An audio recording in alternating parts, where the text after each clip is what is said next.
안녕하세요. 시간을 아껴주는 강사 루시아입니다. 네, 지난번에 제가 설명회를 했는데요. 우리 선생님들께서 실제로 강의가 어떻게 진행되는지 궁금하다고 하셔가지고 제가 샘플 강의를 촬영하게 됐어요. 원래 작년 강의를 조금 보여드릴까 했는데 또 이번에 상반기부터 핵심 노트를 제가 같이 섞어서 한다 그랬는데 어떻게 되는지도 궁금하다고 하셔서 그것도 보여드릴 겸 새로 잠깐 맛보기로 샘플 강의 촬영을 좀 하겠습니다. 오늘 할 내용은요. 우리 1월 8일 개강일에 할 내용이에요. 이상심리학부터 우리가 시작을 하게 되죠. 1장부터 21장까지 구성이 되어 있고요. 1, 2장은 이상심리학에 대한 이해 그리고 정신장애를 어떻게 우리가 분류하는지에 대한 그런 내용으로 구성이 되어 있고 실제로 정말 본격적인 정말 정신장애를 우리가 진단하고 분류하고 그리고 원인이나 치료법 같은 정말 본격적인 내용은 3장부터 시작되거든요. 그래서 오늘은 제가 선생님들께서 걱정하시는 정신장애를 내가 과연 어떻게 외울 수 있을까 하는 그런 3장 장애를 진단하는 내용부터 시작을 할 거예요. 자, 3장은요. 우리가 처음 시작하는 정신장애인데 불안장애입니다. 그래서 불안장애라는 것은 뭐냐면 우리가 이제 어떤 상황이라든지 어떤 대상이나 상황에서 불안을 느낄 때 우리가 이제 불안장애로 진단을 내릴 수가 있는데 사실 불안감은 누구나 느낄 수가 있어요. 우리 선생님들께서도 저한테 샘플 강의를 한번 보고 싶어요 라고 하시는 것도 사실 정말 중요한 시험이고 내가 정말 잘하고 싶은데 설명회를 보니까 루시아의 강의가 한번 들어보고 싶은데 그렇다고 내가 샘플 강의를 안 보고 선택을 하기에는 조금 불안감이 있으셨겠죠. 그런 것처럼 누구나 불안이 있고 시험에 대한 불안도 있고 다양한 상황에서 걱정을 하는데 그것이 굉장히 과도하거나 지나치거나 일반적이지 않고 통제가 안 될 때 그럴 때 우리가 이제 장애로 진단을 내리게 됩니다. 정신장애는요. DSM-5에서 20가지의 범주로 구분을 하고 있어요. 그래서 이 불안장애는 그 20가지 중에 하나고요. 이 20가지의 범주로 되어 있지만 사실 세부적으로 보면 하위 유형에서 계속 가지를 뻗어나가서 350가지 정도의 정신장애가 있습니다. 그래서 오늘은 그중 하나인 불안장애를 다루게 될 것이고요.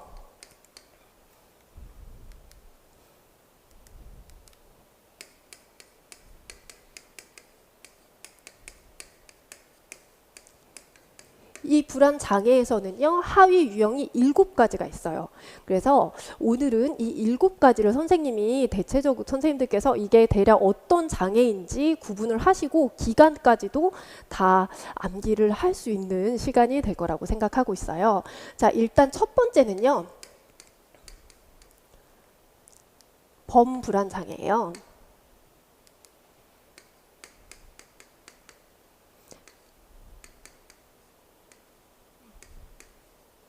사실 제가 한자 이렇게 많이 쓰진 않는데 이게 넓을 범위거든요.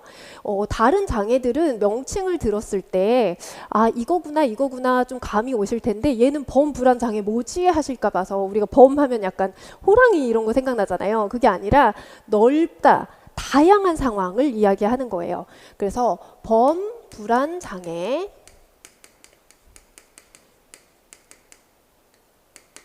첫 번째로 제가 설명을 좀 드릴게요. 자, 범불안장애 제가 뭐 어떤 상황이라 그랬죠? 다양한 상황이라 그랬죠. 그래서 여기에서는 다양한 상황에서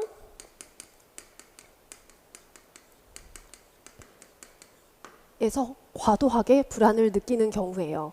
그래서 예를 들자면 이런 시험 불안도 있어요. 그래서 내가 시험에 합격을 했어요. 불안했지만 최종 합격까지 했어요. 그러면 사실 불안감이 내려가야 되는데 거기에서 또 내가 합격해가지고 과연 학교에서 적응을 잘 할 수 있을까? 학생들 상담을 잘 할 수 있을까?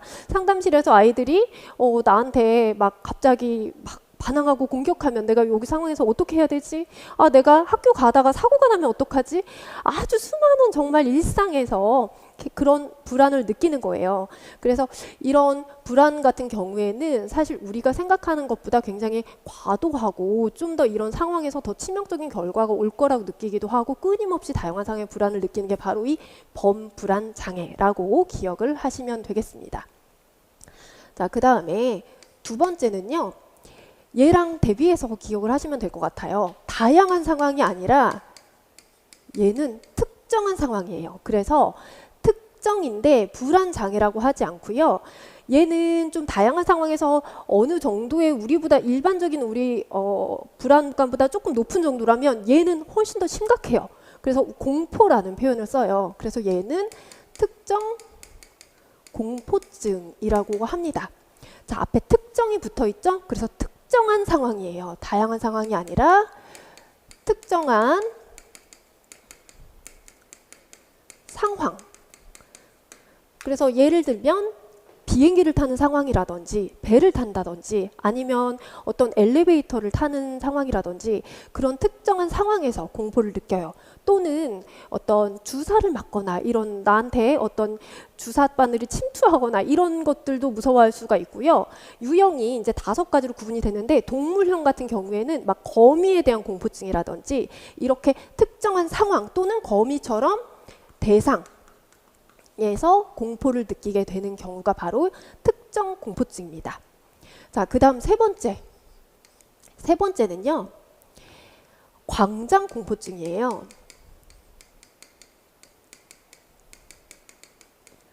뭔가 사람이 많은 공간, 이런 공간을 좀 무서워한다고 느끼시면 돼요. 그런데 어떤 비행기라든지 꼭 사람이 많지 않아도 누구 내가 옆에 나를 도와줄 보호자 없이 혼자, 사람들 없이 혼자 밖을 나간다든지 이런 것들도 무서워해요. 그래서 여기에서도 특정 공포증의 상황형에서도 비행기를 무서워할 수가 있는데 이 광장 공포증 같은 경우도 비행기를 무서워할 수가 있거든요.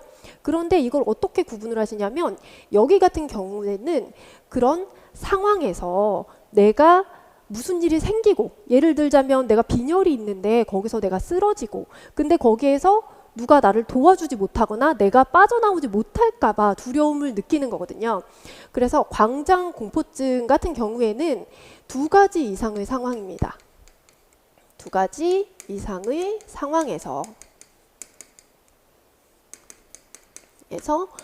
도움받지 못할까 봐 두려움을 느끼는 경우라고 보시면 되겠어요.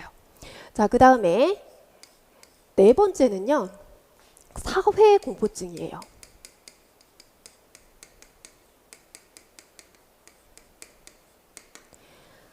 사회 공포증은 사람들과 어떤 만나는 사회적인 상황을 두려워해요.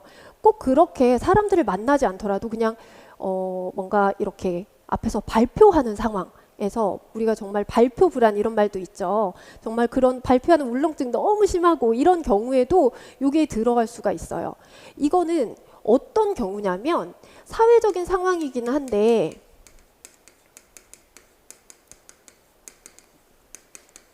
뭐 도움받지 못할까 이게 아니라 여기에서는 나를 부정적으로 평가할까 봐 그게 싫은 거예요.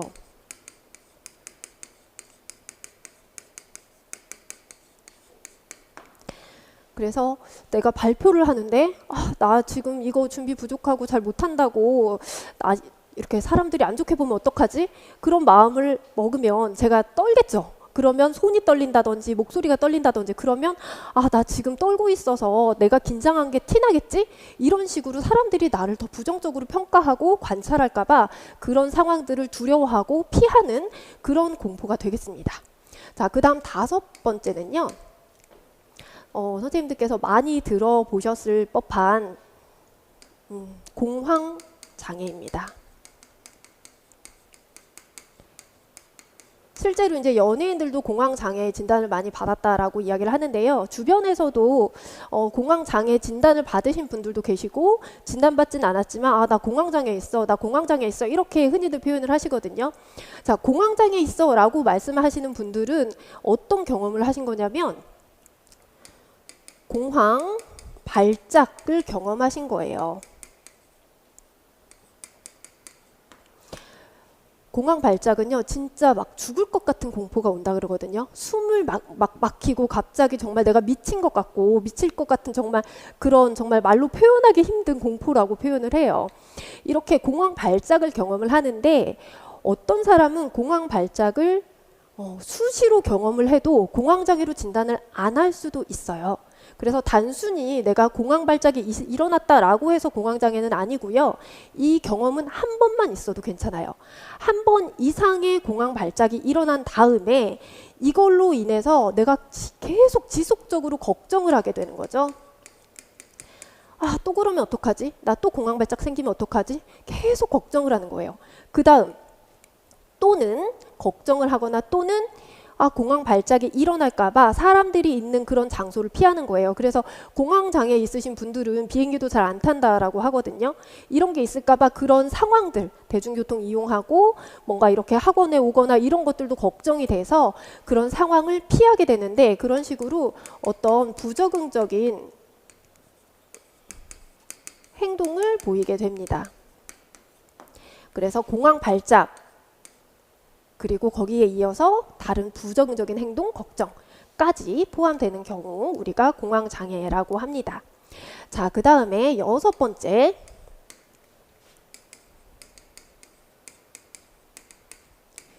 분리불안장애가 있어요. 분리불안은 말 그대로 떨어지는 것에 대해서 굉장히 두려워하는 경우예요. 그래서 이런 경우에는 애착 대상이 있겠죠. 이 애착 대상과 분리되는 것에 대한 두려움이 있어요. 자, 그 다음 7번째. 7번째는 마지막으로 선택적 함구증입니다. 말을 안 하는 거죠.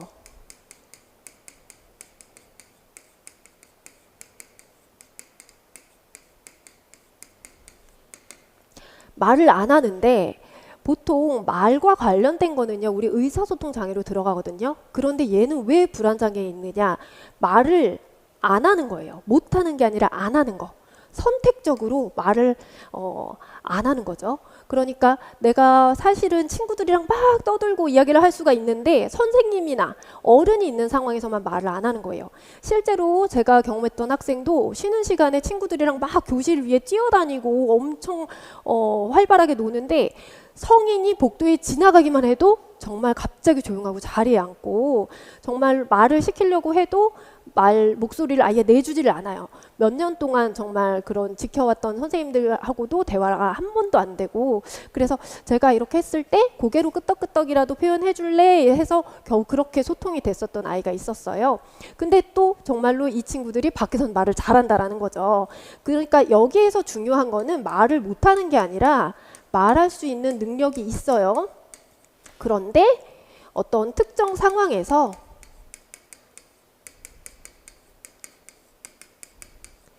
말을 하지 않는다라는 거죠. 이렇게 불안장애에는 7가지가 있어요. 그래서 이런 정도로만 하는 건 아니고요. 사실 이거는 구조화하기 위해서 제가 이렇게 틀을 잡아서 먼저 설명을 드린 거예요. 자, 다시 한 번만 간단하게 설명을 드린 다음에 이제 하나씩 장애를 들어가게 될 겁니다. 자, 첫 번째. 범불안장애라고 했죠. 범불안장애는 다양한 상황이라고 했어요. 자, 그러면 우리가 여기에 더불어서 선생님들께서 처음에 구조화할 때는요, 어떤 증상이 어떤 장애인지 명칭을 매칭을 시키는데 조금씩 이제 살을 붙이신다. 여기에 더 살을 붙인다. 이게 이해됐다 그러면 이제 기간을 붙이시면 돼요. 이렇게 다양한 상황에서 불안을 느끼는데 이 기간이 6개월 이상일 때 이렇게 진단을 내리게 됩니다. 범불안장애라고. 그래서 이 불안장애에서는요, 7가지 중에서 5가지 장애가 그 기준이 6개월이에요. 그렇게 기억하시면 되고 나머지 2개는 1개월입니다. 자, 그 다음 특정 공포증. 특정 공포증은 특정한 상황이나 대상에서 공포를 느끼고 피하고 한다고 했는데 얘도 기간이 6개월 이상 지속될 때예요. 광장 공포증, 내가 정말 밖에서 비행기 타거나 어떤 상황들이 있을 때 도움받지 못할까봐 광장 그런 어떤 이런 장소를 피한다라고 했었죠. 이것도 마찬가지로 6개월이에요. 자, 그 다음에 사회적인 상황에서 부정적인 평가, 나를 사람들이 막 관찰하고 부정적으로 평가하면 어떡하지? 라고 여기는 건데 이걸 사회공포증이라고 해요. 그리고 제가 사회공포증이라고 적었는데요. 얘는 사회공포증이라고 하셔도 되고요. 사회불안장애라고 하셔도 돼요. 두 개 다 진단 기준에서 그 명시할 때 두 개 다 하셔도 답이 됩니다. 자, 이 사회공포증은 기간이 어떻게 될까요? 자, 우리 앞에 조교 선생님 어떻게 될까요? 찍어보시죠. 전혀 안 배우셨죠? 6개월. 잘 찍으셨어요. 맞아요. 6개월. 맞아요. 자, 그러면 이제 우리 3개가 남아있어요. 공황장애, 분리불안, 선택적 항구증. 이 중에서 이제 6개월은 몇 개 남았어요? 그렇죠. 1개 남았습니다. 자, 공황장애는 공황 발작이 있고 그로 인한 걱정이나 피하는 이런 부정적 행동이 나타날 때 공황장애라고 했어요. 자, 이제 좀 긴장이 되시죠? 몇 개월일까요? 6개월 아니면 1개월이에요. 그쵸? 그렇습니다. 왜냐하면 조금 우리가 봤을 때 이거는 좀 심각할 수 있겠다 싶겠죠. 얘는 1개월 이상 유지될 때 장애를 진단할 수가 있어요. 분리불안 장애. 자, 애착 대상과 떨어졌을 때 좀 우리가 일반적인 그런 어떤 두려움보다 훨씬 과도하게 느끼는 경우인데 기간이 어떻게 될까요? 오, 6개월 맞추셨어요. 네, 6개월이에요. 그런데 여기에는 추가로 알아두셔야 될 게 사라고만 쓰면 좀 그렇죠. 사주예요. 사주. 왜냐하면 성인들의 기준은 6개월인데 아동이나 청소년은 사주로도 진단을 내릴 수가 있어요. 자, 그 다음 선택적 함구증. 말할 수 있는데 어떤 어른들이 있을 거나 특정 상황에서 말을 안 해요. 기간이 어떻게 될까요? 그렇죠. 여기서도 1개월입니다. 그러면 지금 선생님들은 벌써 여기에서 기간과 그리고 장애 어떤 핵심 증상 그리고 진단명까지 보셨어요. 자, 그러면 여기서 이제 하나씩 들어간다고 말씀을 드렸죠. 그래서 우리가 1주차 강의 때 이거 다 하긴 할 건데 오늘은 다 할 수 없기 때문에 맨 위에 있는 범불안 장애에 대해서 설명을 드릴 거예요. 그래서 깊이 들어가는 내용에서는 어떤 거가 있냐면 일단 진단명 되셨죠? 핵심 증상 기간 기준들이 이렇게 됐어요. 그 다음 보셔야 되는 게 이제 우리 교재에서 나오는 것들이 유병률과 원인과 치료법 이런 것들이 있어요. 근데 그 중에서 유병률은 신경 안 쓰셔도 돼요. 왜냐하면 책마다 차이가 있는데 조금씩 차이 나는 게 아니라 굉장히 차이가 많이 나요. 그래서 정말 우리 유명한 권성만 교수님의 이상심리학 개론서와 DSM-5도 굉장히 안 맞는 부분이 많아요. 근데 이게 그럴 수밖에 없는 게 유병률을 어떤 시점에서 과연 몇 년도에 그리고 어떤 나라를 대상으로 어떤 연령층을 대상으로 했는지에 따라서 차이가 많이 날 수밖에 없는 부분이에요. 그래서 그 부분을 막 숫자까지 있는데 이런 거를 암기하려고 하지 마시고 원인과 치료법들에 중점을 두시면 되겠습니다. 자, 그러면 범불안 장애 여기 핵심 증상은 앞에서 설명드렸으니까 넘어가고요. 진단 기준을 좀 자세하게 볼게요. 자, 진단 기준 보시면 우리 앞에 나와 있었던 수많은 활동에 있어서 적당한 게 아니라 지나치게 불안을 느끼는 경우예요. 그리고 기간이 어떻게 된다 그랬죠? 그쵸, 6개월 이상이 되겠습니다. 그리고 이게 이제 조절이 안 되는 거예요. 네. 내가 통제하고 싶거나 조절하고 싶은데 이게 잘 안 되는 거예요. 자, 그 다음에 이 불안과 걱정은 6가지가 있는데 이 중에서 3가지 이상과 관련이 있다라고 되어 있습니다. 그래서 여기에 있는 우리가 진단 기준에서는요, 다 DSM-5에서 A, B, C, D 이런 식으로 이제 나가는데 이 알파벳으로 되어 있는 것들은 전부 충족이 돼야 돼요. 그러면서 여기에 있는 이 기준 안에서는 이 중에서 몇 개, 3개 이상이면 이제 이 진단기준 C를 충족하게 되는 겁니다.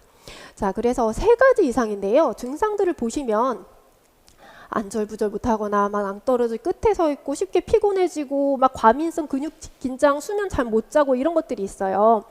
이런 증상들이 왜 나타날까요? 왜냐하면 계속 불안해 있으니까, 계속 긴장돼 있으니까. 그래서 선생님들도 고민 있거나 뭔가 내가 신경 써야 될 게 있으면 시험 앞두고 이러면 우리가 신경 쓰이고 걱정돼서 잠을 못 자죠. 그런데 이게 6개월 이상 간다고 생각해 보세요. 긴장된 상태가 계속 6개월 이상 가기 때문에 굉장히 신체적인 증상으로도 피로해지고 근육이 긴장되고 이런 상태도 나타나게 되는 거예요. 자, 그래서 6가지 중에 3가지 이상인데요. 아동 같은 경우에는 하나만 나타나도 이 진단기준 C를 만족한다라고 볼 수가 있습니다. 자, 그 다음 여기에 있는 D, E, F에 있는 내용들은요. 지금은 처음 우리가 진단기준을 보기 때문에 제가 자세하게 설명을 드리는데 뒤에서는 자세하게 안 할 거예요. 왜냐하면 다 겹치거든요. 이 뒤에 내용들은. 무슨 얘기냐면 이게 어떻게 돼야 돼요?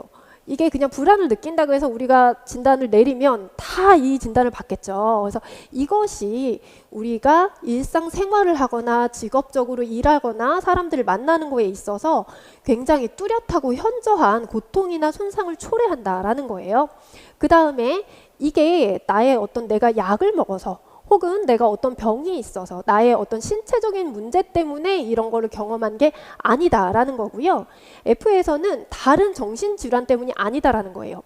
제가 그 앞에서 지금 7가지 설명드렸죠. 공황장애도 설명드렸었는데 공황장애는 공황 발작이 일어나고 나서 그로 인한 걱정, 불안이 막 지속될 때라고 했었죠.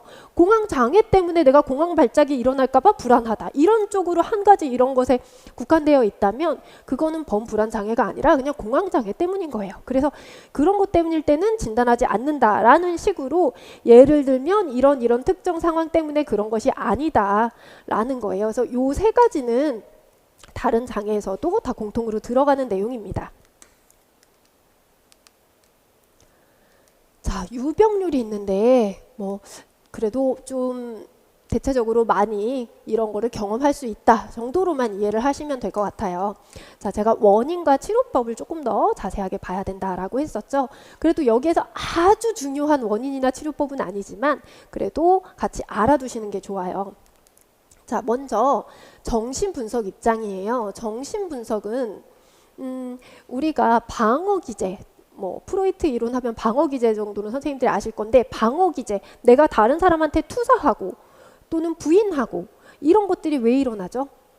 나를 방어하기 위해서예요. 그리고 사실 이 방어기제라는 것 자체는 우리가 무의식적인 어떤 갈등이 있죠. 원초와 자아, 초자 아마 우리 선생님들 학부에서도 배우셨을 텐데 이런 무의식적인 우리의 갈등들이 있기 때문에 그거를 방어하기 위해서 방어기제를 쓰죠. 근데 여기에서는요, 다른 장애들에 비해서 비교적 방어를 안 하는 거예요. 우리가 나중에 해리장애 같은 거를 배우실 텐데 해리장애 이런 것들은 그러니까 어떻게 보면 기억상실증 이런 것들 있죠. 그런 걸 우리가 이제 해리장애 일부로 들어가 있는데요. 그런 것처럼 내가 방어를 심하면 어떤 불안하고 이런 것들에 의해서 다른 장애로 연결이 될 수 있어요. 그래도 얘는 비교적 내가 방어를 안 해서 그대로 불안을 느끼는 상태인데 그런데 왜 불안한지를 몰라요. 왜? 내 안에 있는 원초화가 무의식적에서 있기 때문이에요. 그래서 정신분석에서는 이게 무의식적인 갈등 때문에 불안을 느끼는 거다라고 이야기를 하고 있어요. 그래서 무의식적이죠. 그러니까 내가 불안한데 그 이유를 모른다라는 거예요. 그래서 성격 안에서 이게 불균형이 일어나서 불안하긴 불안한데 그 이유를 모른다라고 합니다. 이거를요, 부동불안이라고 해요. 그래서 요거는 무의식적 갈등과 관련해서 기억하시면 되고요. 행동주의는 사실 그렇게 중요하지 않아요. 행동주의는 우리 인간은 굉장히 수동적으로 봐서 어떤 자극이 있으면 그에 따라서 반응을 하게 되는 거라고 보고 있는 입장이죠. 그래서 다양한 자극에서 공포가 일어나는 그냥 다중공포증이다라고 보는 입장인데 중요하진 않습니다. 자, 인지적 입장을 조금 중요하게 보시면 될 것 같아요. 이런 불안 장애를 느끼는 사람들은요, 우리가 그 인지도식, 그러니까 어떤 인지적인 틀을 이야기하는데 우리의 어떤 그 인지적인 틀이 그 위험에 관한 인지도식을 지니고 있다라는 거예요. 그래서 인지도식, 나의 어떤 지식, 나의 그런 인지적인 틀이 위험에 관한 인지적인 것에 발달이 되어 있다라고 이해하시면 되거든요. 그러니까 자꾸 작고 어떤 작은 사고 이런 것들하고도 위험하거나 이런 사고, 위험한 상황 이런 거에 계속 자꾸 그쪽에 몰입이 되고 집중이 되고 주의를 기울이게 되는 거예요. 그래서 일상에서 위험한 자극 이런 것 쪽에 이제 주의를 기울이게 되고 그걸 자꾸 위험하게 해석을 한다라는 거죠. 자, 그 다음에 범불안장애를 지닌 사람들은 완벽주의적인 성향이나 불확실한 것에 대한 인내력이 부족해서다라고 이야기를 하거든요. 그러니까 인내력이 부족하다. 어떤 완벽하지 못한 상황에서 인내력이 부족하다라는 거예요. 무슨 얘기냐면 내가 꼭 수석으로 합격해야 되는 건 아니거든요. 그냥 우리는 최종 합격이 목표예요. 그런데 나보다 잘하는 사람이 있으면 어떡하지? 내가 만약에 면접에서 말을 조금 더듬으면 어떡하지? 내가 준비한 대로 실력을 못 보여주면 어떡하지? 이러면 어떡하지? 이러면 어떡하지? 어떡하지? 하면서 계속 뭔가 내가 조금 어떤 확실하지 못한 완벽하지 못한 상황에서의 불안을 못 견디는 그런 부족함 때문에 이렇게 되면 어떡하지? 라는 질문을 계속 한다라는 거죠.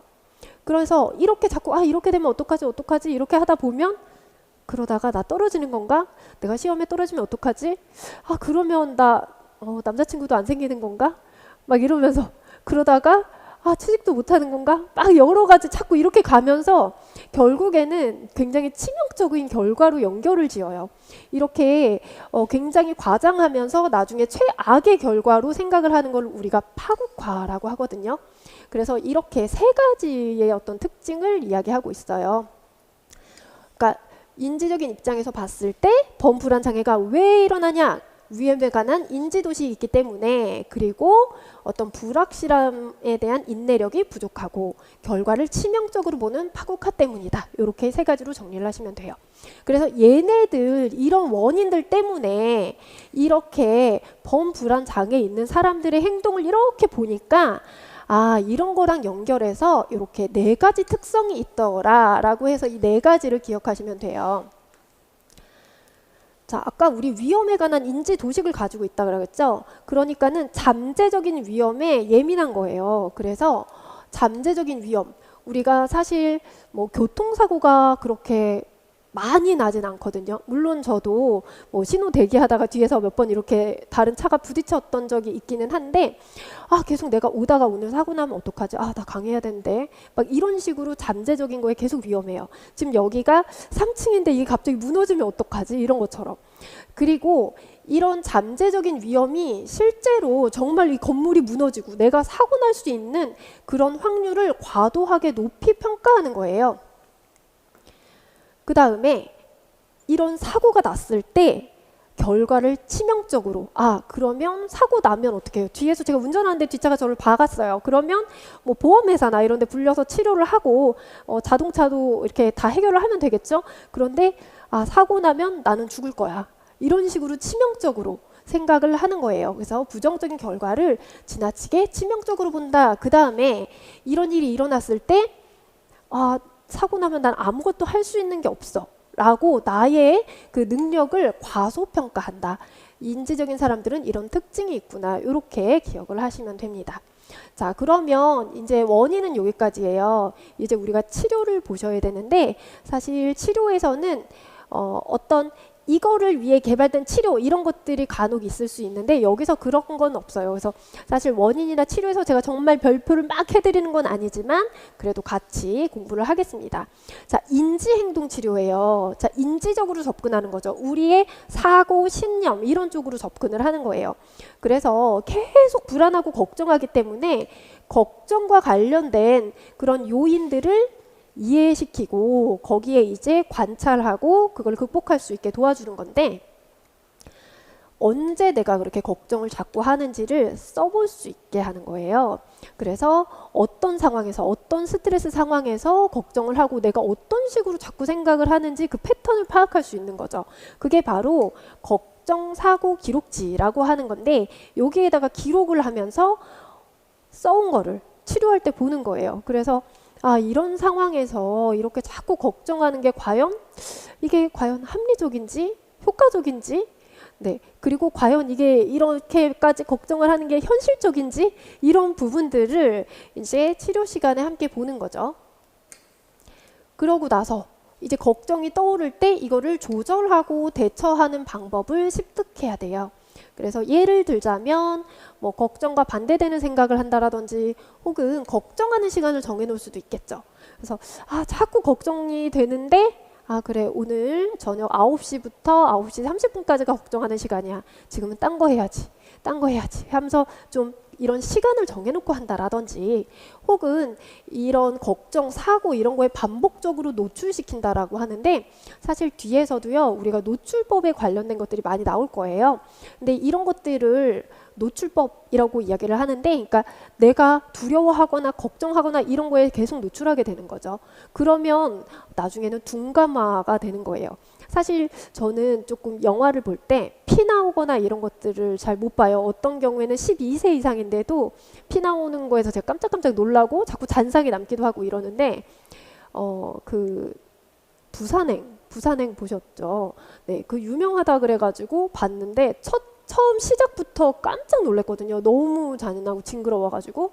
근데 유명하다고 하니까 그래 극복하자 이러고서는 좀 끝까지 봤는데 보니까 하도 나오니까 이제 놀랍지도 않더라고요. 계속 중간 이렇게 지나갈수록 그런 식으로 자꾸 내가 무서워하거나 두려워하거나 이런 거에 자꾸 노출하면서 둔감하게 되는 것을 이제 노출법인데 걱정도 마찬가지로 내가 불안을 유발하는 그런 부분에 있어서 자꾸 노출시켜서 인내심을 증가시킬 수 있고 이런 식으로 이제 예를 들자면 이런 것들이 있다라는 거예요.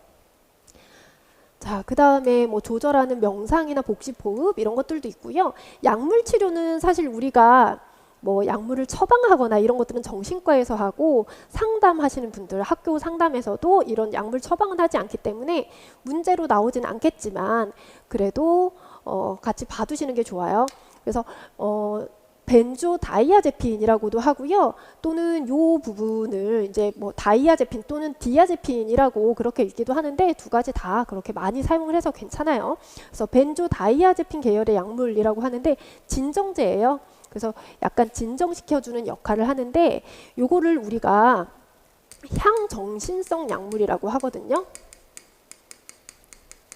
그래서 요거는 뭐 중요한 건 아니지만 우리 중추신경계에 자극을 주니까 어떻게 보면 사실 여기에 있는 우리 앞으로도 나오는 그런 어떤 약물들은 다 약간 향정신성, 그러니까 마약류로 분류되는 약물이라고 보시면 돼요.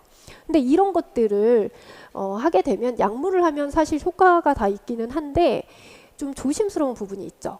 부작용 같은 것들이 있기 때문에 부작용도 생길 수 있어요. 그래서 이런 어떤 이 진정제에서는 약간 졸린다라든지 혹은 집중력이 저하되거나 이런 부작용이 있을 수도 있고요. 또는 우리가 그 마약류 항상 위험하죠. 중단했을 때 금단 현상이 나타나거나 하는 등의 어떤 문제도 있을 수가 있습니다. 그래서 뒤에는 특정 공포증은 이제 다음 시간에 할 거라 오늘은 여기까지인데 저는 시간을 아껴주는 수업을 하죠. 그래서 선생님들의 암기 시간을 우리가 단축시키기 위해서 수업 시간에 계속 반복을 해요. 그래서 오늘 했던 거 이게 바로 핵심 노트예요. 이걸로 다시 정리를 하면서 반복을 할 겁니다. 자, 그러면 우리가 그 20가지의 범주가 있고 그 중에서 오늘 하는 범주가 무슨 장애예요? 불안장애죠. 네.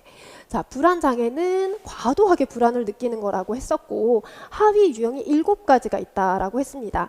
자, 그러면 수많은 일상에서 지나치게 불안을 느낀다. 무슨 장애죠? 그렇죠. 범불안장애. 그 다음에 특정한 대상이나 상황에서 불안을 느끼고 회피한다. 이거는 그렇죠. 특정 공포증. 그 다음에 2가지 이상의 상황인데 내가 뭔가 당혹스러운 상황이 있을 때 도움받지 못할까 봐 무섭다라고 하면 그렇죠. 광장 공포증. 그 다음에 다른 사람이 나를 주목하고 관찰하고 평가하는 그런 사회적인 상황이 싫어요. 그렇죠. 사회 불안장애 또는 사회 공포증. 그렇죠. 자, 공황 발작이 있고 그로 인한 걱정이나 부적응 행동이 나타난다. 공황 장애. 그 다음에 애착 대상과 분리되는 게 두렵다. 분리 불안장애. 그렇죠. 자, 그 다음 말할 수 있는데 말 안 해요. 그쵸. 선택적 함구증이 되겠습니다. 자, 범불안장애 핵심 증상은 수많은 일상이라고 했고요. 기간이 6개월. 그렇죠. 그래서 수많은 일상, 그 다음에 6개월 이상이다 라고 했어요. 자, 그 다음에 이 6가지가 있는데 이 중에서 몇 가지 이상이 해당되죠?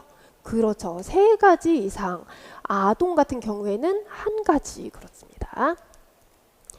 자, 그 다음 원인은요. 성격 구조들이 안 맞아요. 그래서 어떤 갈등? 우리 안에 무의식적인 갈등 때문이다 라고 이야기를 했어요. 자, 그 다음에 인지적인 입장. 그러니까 이 범불안 장애의 원인을 인지적인 입장에서 봤을 때 위험에 관한 인지도식이 발달되었거나 혹은 이러면 어떡하지? 제대로 되지 않으면 어떡하지? 하는 어떤 불확실한 상황에 인내력이 부족하거나 결과를 치명적으로 보는 파국화 이런 특징이 있었고 이로 인해서 어떤 이 사람들이 행동하는 것의 특정을 보니 네 가지가 있었는데 예민해요. 잠재적인 위험에 예민해요. 그 다음에 실제로 일어날 확률, 이 3층이 무너져 내려앉을 이런 확률, 발생 확률을 높이 평가해요. 그 다음에 부정적으로 당연히 여기서 무너지면 제가 다치겠죠? 그런데 이때 죽을 거야. 치명적으로 여긴다라는 거. 그리고 뭐를 과소평가해요? 나의 대처 능력을 과소평가한다라는 거예요. 자, 그 다음에 뭐 이제 걱정 같은 것들, 치료법으로는 걱정을 기록하고 관찰하는 그런 걱정을 기록하고 관찰하고 이거에 대해서 우리가 아까 뭐 노출법이나 이런 식으로 적용한다라고 했었죠. 그리고 벤조다이아제핀 같은 진정제를 투여한다 정도로 했었습니다. 자, 그러면 이렇게 복습을 했는데 되실지 한번 보겠습니다. 자, 우리 전공이 사실 다르심에도 불구하고 오늘 아예 처음 들으셨죠? 여기서 그래도 들어보신 거는 공황장애 들어보셨고 좋아요. 자, 그러면 여기에서 한번 정리를 해볼게요. 우리 20가지 범주가 있다 그랬어요. 이 범주는 어떤 범주죠? 그렇죠. 불안장애입니다. 자, 수많은 일상에서 지나치게 불안해요. 그렇죠. 범불안장애. 오, 잘하셨어요. 오늘 집중하셨네요. 긴장되시죠, 지금? 직강 선생님들 여러 선생님들 계시면 괜찮은데 지금 갑자기 얼떨결에 앉으셔가지고 자, 혹시 조금만 더 우리 최고의 어떤 집중력을 발휘해 보세요. 기간. 그렇죠. 잘하셨어요. 6개월. 특정 대상이나 상황. 그렇죠. 특정 공포증. 명칭도 정확하게 잘하셨어요. 기간이 그렇죠. 6개월이에요. 2가지 이상의 상황이나 당혹스러운 증상에서 도움받지 못할까봐 두렵다라고 합니다. 자, 그러면 여기서는 그렇죠. 광장공포증 잘하셨어요. 기간이 그렇죠. 6개월. 그 다음에 누가 나를 주목하고 평가하고 관찰할까봐 불안해요? 그쵸. 사회공포증 또는 사회불안장애라고도 하죠. 기간이 그렇죠. 6개월 잘하셨어요. 공황 발작과 걱정 부적응 행동. 그렇죠. 공황장애 기간이 그렇죠. 1개월 잘하셨어요. 애착 대상과 분리되는 게 두려워요. 분리불안장애. 오, 6글자인데 정확하게 잘하셨어요. 기간이 그렇죠. 근데 아동 청소년은 오, 선생님 잘하시는데요, 진짜? 자, 이번에 말할 능력이 있는데 특정한 어떤 상황에서 말을 안 해요. 이것도 6글자인데 안 보고도 정말 잘하시네요. 오, 좋아요. 그렇죠. 1개월. 선택적 함구증 1개월 잘하셨습니다. 오. 자, 그러면 범불안장애에서 여기 뭐가 들어갈까요? 달라도 돼요. 똑같지 않아도 돼요. 여기 좀 그쵸. 수많은 일상 또는 뭐 다양한 상황 상관없어요. 아주 잘하셨어요. 기간 그렇죠. 6개월 이상. 여기 6가지 중에서 적어도 3가지 이상. 아동은 1가지 이상. 오, 너무 잘하셨어요. 자, 원인. 여기서 이제 네. 괜찮아요. 자, 그러면 잠깐 집중할 수 있는 시간을 드릴게요. 한 5초? 짠. 오, 좋아요. 네. 자, 정신분석. 사실 아까 제가 뭐 성격 구조 불균형 이렇게 설명드렸는데 원초와 자아 이랬는데 사실 그런 내용 공부 안 하셨죠? 그쵸? 전혀 모르시는 상태인데 죄송하기도 하고 갑자기 제가 네, 여기 뭐가 들어갈까요? 그쵸. 정신 분석은 우리 성격 안에서 그 성격들이 서로 이 갈등을 일으키는 거예요. 그래서 무의식적인 갈등 때문에 여기에서 내가 불안한데 무의식적이니까 왜 그런지 모른다. 그래서 이런 상태를 우리가 네 글자로 아까 뭐라 그랬는지 혹시 기억하실까요? 부동불안. 그렇죠. 부동불안이라고 했었습니다. 자, 그 다음 인지적인 입장에서 네 가지 특징이 있다 그랬어요. 뭐에 예민하죠? 오, 잠재적인 위험. 잘하셨어요. 자, 그 다음에 뭐를 높이 평가해요? 발생 확률. 맞아요. 일어날 확률이 높아요. 그리고 부정적인 결과가 되게 치명적이고 뭐가 과소평가해요? 그쵸. 자기 대처 능력을 과소평가하는 네 가지 특징이 있다. 자, 이 사람들이 이러는 이유, 이런 범불안 장애에 대한 이유가 위험에 대한 인지 도식이 발달됐기 때문에. 그쵸. 그 다음에 뭐가 부족해요? 맞아요. 근데 여기서의 말하는 인내력은 뭔가 불확실한 상황에서의 인내력. 그쵸. 그 다음에 이걸 아까 그쵸. 이 내용인데 치명적. 이거를 세 글자로 그렇죠. 잘하셨습니다. 자, 그 다음 인지행동에서는 뭐를 관찰하고 그럴까요? 걱정, 그쵸. 그래서 걱정 사고 기록지 이런 거 했었어요. 그리고 진정제, 벤조다이아제핀 계열을 한다라고 했습니다. 아주 잘하셨습니다. 자, 그래서 지금 이렇게 핵심 노트로 제가 배운 내용을 바로바로 정리하면서 정리도 하고 이런 식으로 좀 퀴즈를 하면서 했던 거를 좀 더 선생님들이 집중하고 인출할 수 있게 수업 시간에도 반복하고 연습을 할 거예요. 자, 그 다음에 그러면 선생님 막 갑자기 헉 하시죠? 당황스러우시죠? 안 놀라셔도 돼요. 진짜로. 네. 우리가 배우면 할 수 있거든요. 뭐든지. 지금 여기에 있는 지금 작성 방법, 우리 기출문제 2020년도 기출문제인데요. 작성 방법에서 세 가지를 물어보는데 지금 우리가 배운 건 요거 하나예요. 여기 있는 거는 전혀 다른 과목에서 할 거기 때문에 요 부분만 하시면 되는데 우리가 했던 게 지금 그 DSM-5 진단 기준 장애의 명칭과 증상들 기준 이런 것들이 있어요. 괄호 니은에 들어가는 기간을 쓰라는 문제였어요. 그래서 요거는요. 중간에 이 부분만 보시면 될 것 같아요.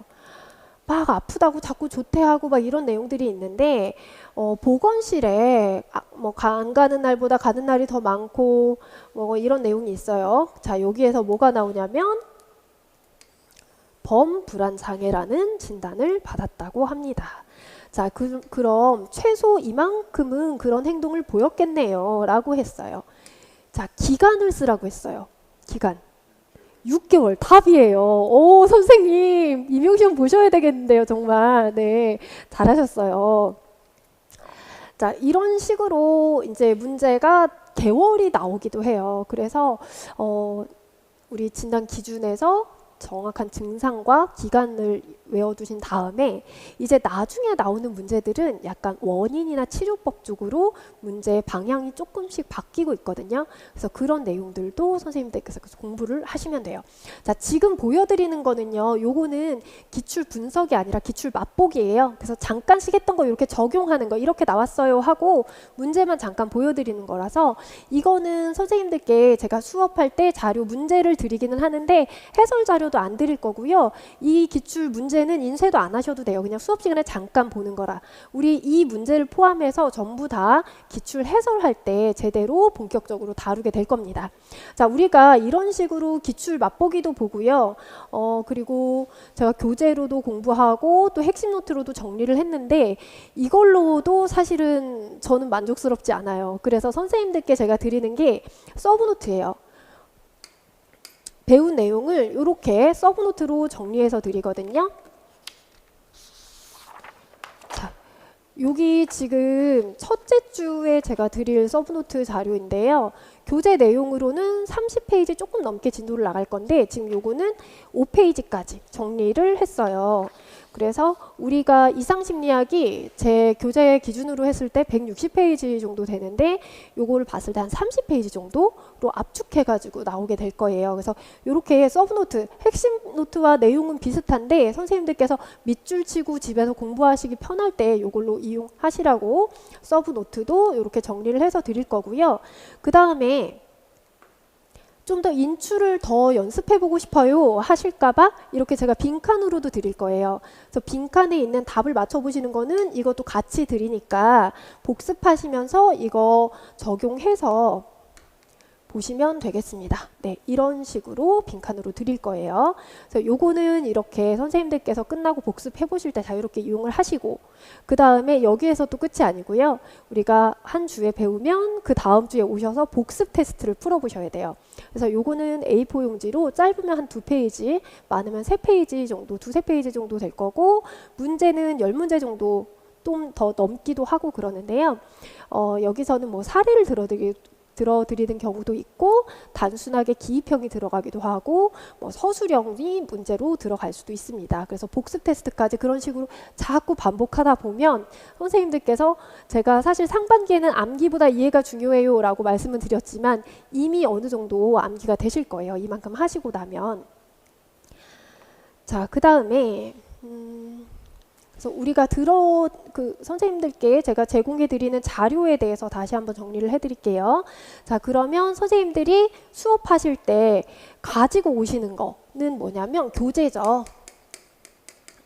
네, 교재는 2022년도 대비하는 교재 1권이 있어요. 네, 교재 1권 표지가 제가 지금 요거를 나눠서 분철해서 이렇게 된 좀 얇고 스프링이 있는데 이렇게 생긴 디자인으로 교재를 준비하시면 되고요. 그 다음에 우리 핵심 노트 있죠.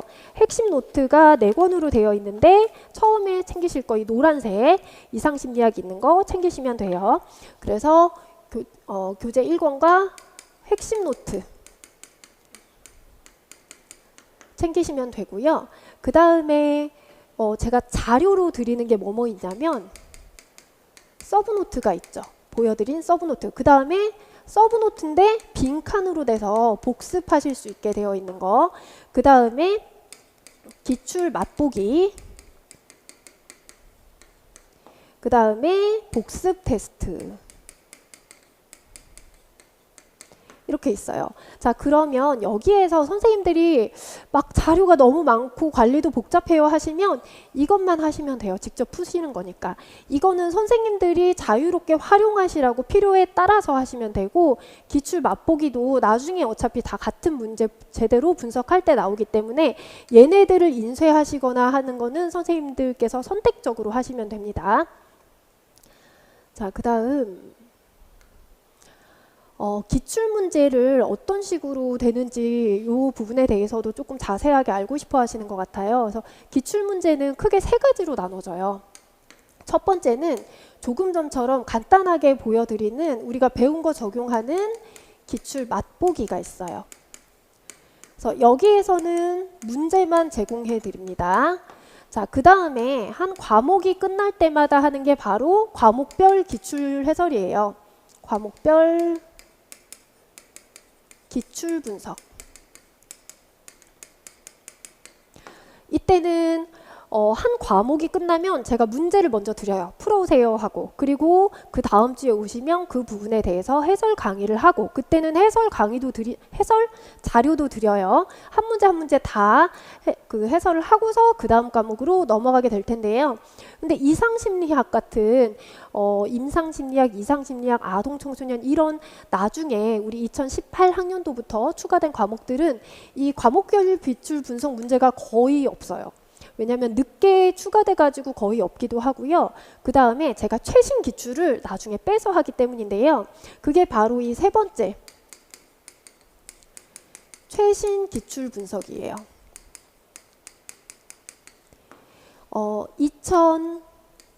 2020학년도부터 이번에 했었던 2022학년도인데요. 이 문제들은 과목별 기출 분석에서 안 하고요. 우리가 이론 전부 6개월 끝나고 나서 6월 말에 하게 됩니다. 왜 그렇게 하냐면 문제를 좀 아껴놨다고 보시면 돼요. 과목별로 하시다 보면 예전에 정말 객관식 문제들도 있고 막 20점, 30점짜리 문제도 있는데 지금 그렇게 안 나오거든요. 지금 하고 있는 우리가 2023년도에 이 대비로 보는 임용시험에는요, 2020년도 요때 문제부터 같은 유형으로 점수 배점으로 적용이 되고 있어요. 근데 그렇다고 해서 하나만 풀어보시기에는 느낌이 다 다르거든요. 제가 기출 분석할 때 설명드렸지만 이때는요, 정말 평균 점수가 엄청 내려갈 정도로, 지역별로 전체적인 점수가 내려갈 정도로 지역적인 문제들이 되게 많이 나왔고 교육심리학 문제도 꽤 많이 나왔었고요. 그러면서 점차 흐름이 조금씩 바뀌고 있는데 그거를 정말 내가 모의고사 풀어보는 느낌으로 나중에 풀어보시라고 일부러 제가 아껴놓다가 이론이 끝난 다음에 푸시는 거예요. 그래서 이때 하시면 정말 느낌이 다르게 뭔가 긴장도 더 되시고 아 이런 거구나, 시험이 이런 거구나, 이런 느낌이 드실 거예요. 그래서 각각의 이 세 가지 20, 21, 22의 느낌이 다르기 때문에 그거를 해보시면 이렇게도 나올 수 있고 저렇게도 나올 수 있고 그런 경향에 대해서도 선생님들이 좀 보는 눈이 생기실 거라고 생각해서 이렇게 나눠서 합니다. 네, 그러면 일단 제가 보여드릴 영상은 여기까지예요. 그래서 이렇게 보시고도 혹시 궁금하시거나 아니면 내용에서 이해가 안 되셨거나 하시면 제 카페에다가 질문을 해주시면 되겠습니다. 네, 여기까지 하겠습니다. 감사합니다.